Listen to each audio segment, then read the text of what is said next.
The final part of 13.1, more work with application. Be sure to have a calculator. When setting up pictures from word problems, you're going to want to start off simply by drawing a right triangle on your paper.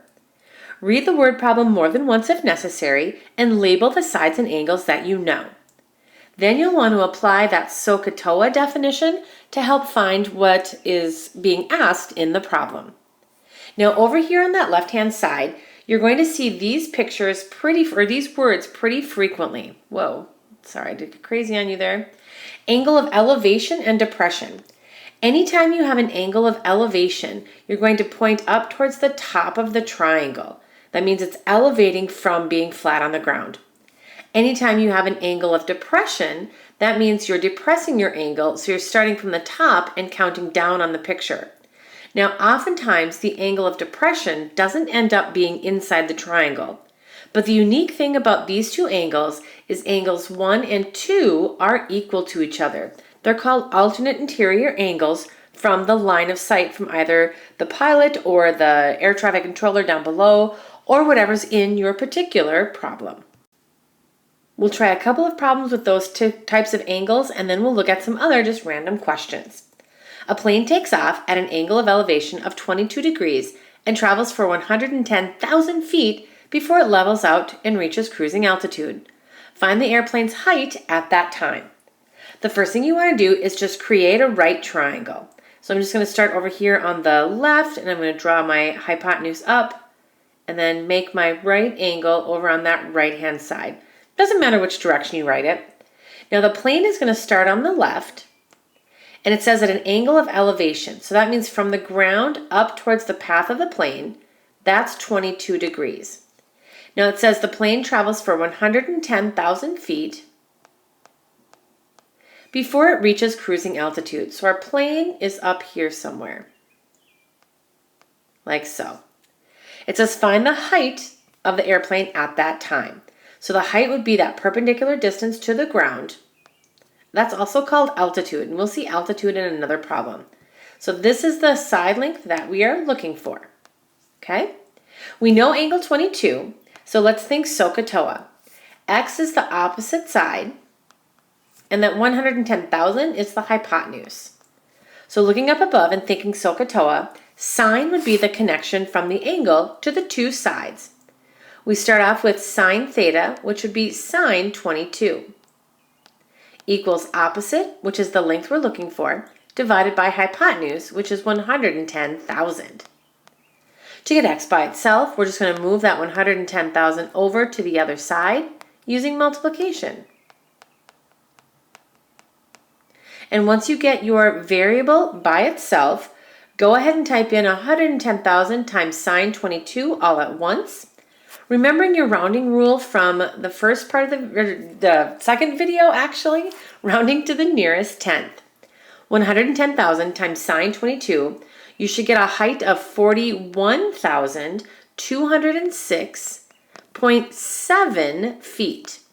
Please make sure you can get that answer so that way when you do your work independently, you should have no problem setting these up and solving. In our next example, an airplane pilot spots the runway with an angle of depression of 6.5 degrees.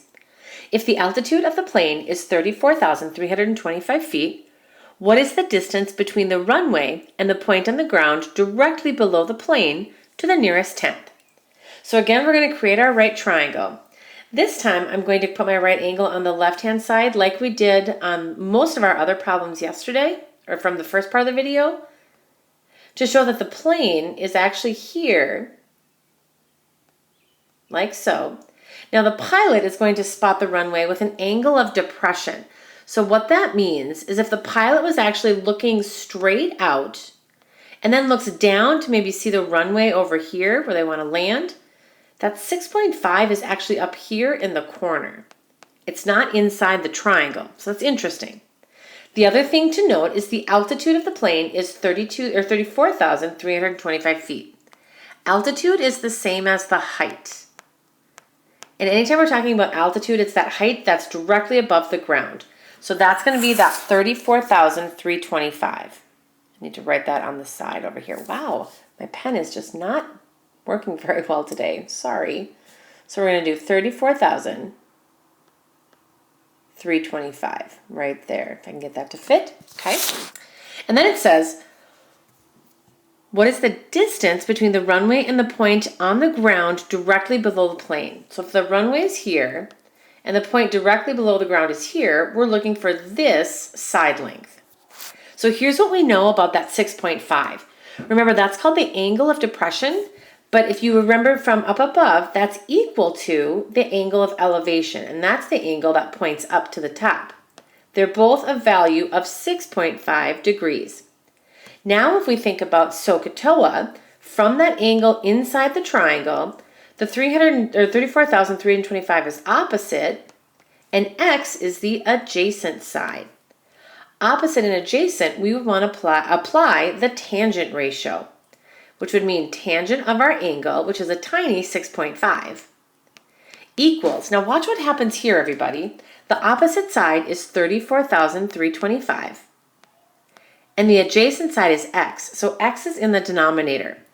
Anytime you have a variable in the denominator, put both sides in fraction form, and we're just going to cross multiply. We need to move that x over. So if I move it over to the left, that would be x times tan 6.5. And on the right, if I do 34,325 times 1, all you get is 34,325. So that doesn't really affect that right-hand side at all. To get x by itself here, we've got to divide tan 6.5. So we plug this in a little differently than we did the one up above, just based on how our information worked out. We got x by itself on that left-hand side. Go ahead and enter all of that in at once on the right. 34,325 divided by tan 6.5. Go ahead and enter that in. And you should get that distance along the ground to be approximately 301,266.7 feet away. That's the ground distance from where the plane is at to the runway. All right, we have two more. What is the angle of elevation to the sun if a 52-foot tall tree casts a shadow that's 85.5 feet long? All right, first thing we're going to do is we're going to create our right triangle, like so. Put my right angle. The tree is casting a shadow, so I'm going to put my tree kind of over here on that left-hand side. Now the shadow is going to be measured along the ground. That's where you'd actually see the shadow. So I'm just going to kind of draw an elongated tree as the shadow down here on the ground, like so. Now the angle of elevation to the sun, well, the sun has to be up here somewhere in order to cast that shadow. The angle of elevation is the angle in the triangle that goes up towards that sun. So that's the value we're looking for.